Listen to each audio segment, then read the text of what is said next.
नमस्कार, मैं सत्यम सिंह सूर्यवंशी आप सभी का अपने कार्यक्रम आध्यात्मिक सागर में हार्दिक स्वागत और अभिनंदन करता हूं। आज का विषय है निर्वाण षष्टकम की व्याख्या। लोगों के अत्यंत निवेदन के आधार पर हमने यह सुनिश्चित किया कि सप्ताह में 2 बार आध्यात्मिक सागर के कार्यक्रम रखे जाएंगे, जिससे आम जनमानस को जल्द से जल्द यथार्थ सत्य आधारित आध्यात्मिक विषयों की गहराइयों तक पहुंचाया जा सके।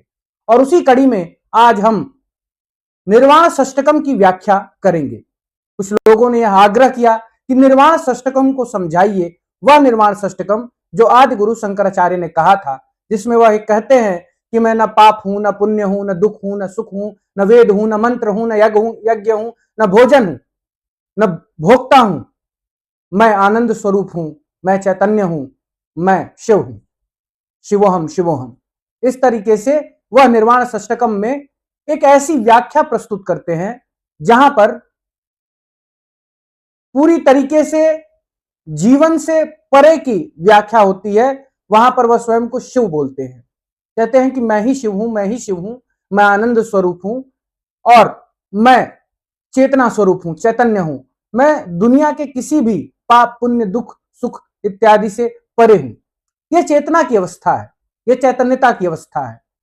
निर्वाण षष्टकम को अगर हम समझने का प्रयास करते हैं तो हमें यह समझने की आवश्यकता है कि कोई भी व्यक्ति, कोई भी जीव जो जीवन ऊर्जा प्राण ऊर्जा से निर्मित शरीर में स्थित है, वह जीव पाप पुण्य दुख सुख भोजन इत्यादि किसी भी चीज से मुक्त नहीं होता है, वह परे नहीं होता है। जो हमारा जीवन है वह दुखों सुखों पाप पुण्य भोजन इत्यादि हर गतिविधि से जुड़ा रहता है, उसको अलग नहीं किया जा सकता है। लेकिन जो हमारे जीव शरीर के भीतर स्थित आत्मा है, आत्म चेतना है, जो चैतन्य चेतना है, जो ईश्वरीय चेतना है, उस ईश्वर पिता परमेश्वर सदाशिव की चेतना हमारे भीतर विद्यमान है, वह भी शिव स्वरूप ही है, वह ईश्वर का अंश है, वह उसकी चेतना है, वह भी शिव स्वरूप है। इसीलिए जब चेतना स्वयं की व्याख्या करती है, जब चेतना स्वयं को व्यक्त करने का प्रयास करती है, तो वह यह स्पष्ट करती है कि मैं जीव से पृथक हूं।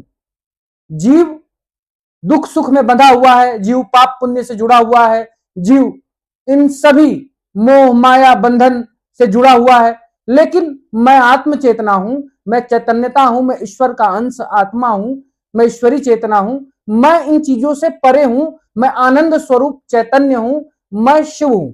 शिव अर्थात शिव के अंश को भी शिव ही कहा जा सकता है। जैसे ब्रह्म उसे कहा जाता है जो ईश्वरीय चेतना संपूर्ण तत्वों में विराजमान है, हमारे भीतर भी आत्मा के स्वरूप में विराजमान है, उसी प्रकार उसी चेतना को शिव भी कहा जाता है। तो यह चेतना की व्याख्या है।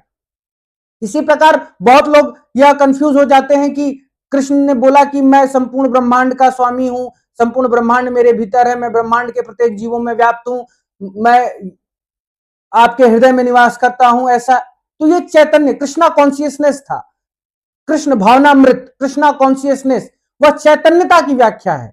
जब आप स्वयं भी उस चैतन्यता के शिखर पे पहुंचेंगे, जब जीव और ब्रह्म का भेद समाप्त हो जाएगा, आप चैतन्य हो जाएंगे, आपकी चेतना अभिव्यक्त होगी, आपकी चेतना जब बोलना प्रारंभ करेगी तो चेतना स्वयं को जीव से पृथक बताएगी। और यही सत्य, इसी आधार पे हमने शंकराचार्य के बातों का खंडन किया था कि जीव और ब्रह्म में भेद है।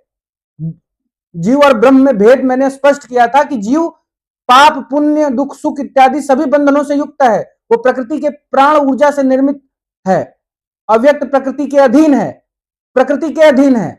लेकिन चेतना जो है, चैतन्यता जो है, वह इन सब से परे है, वह ईश्वरीय अंश है जो आप सभी के भीतर विद्यमान है, प्रकृति के सभी तत्वों में विराजमान है, और वह ईश्वरीय चेतना संपूर्ण ब्रह्मांड का संचालन कर रही है। वह चेतना इस संपूर्ण ब्रह्मांड में फैली हुई है और उसी चेतना के अधीन संपूर्ण ब्रह्मांड है। इसीलिए जो कृष्ण की चेतना थी अथवा जो आदि गुरु शंकराचार्य की चेतना थी, सबकी व्याख्या एक ही तरह की मिलेगी। इसीलिए निर्वाण षष्टकम में जो व्याख्या उन्होंने किया है वह चेतना की व्याख्या है, आत्म चेतना की व्याख्या है। वह आत्म चेतना जो ईश्वरीय चेतना का ही अंश है, ईश्वर की ज्ञान शक्ति उनकी चैतन्यता का ही एक अंश हमारे अंदर विद्यमान है, और वह शिव स्वरूप है, वह ब्रह्म स्वरूप है। और वही व्याख्या कृष्ण की चेतना में भी देखने को मिलता है, वह भी एक चेतना की व्याख्या है, वो कृष्ण की व्याख्या नहीं है। कृष्ण तो एक जीव शरीर में जीव थे, एक मनुष्य थे, वह भगवान नहीं थे। आदि गुरु शंकराचार्य भी भगवान नहीं थे, वो भी मनुष्य थे, एक जीव थे, लेकिन उनकी चेतना शिव है। उसी प्रकार कृष्ण की चेतना भगवान का अंश है, वो भी भगवान की ही चेतना है।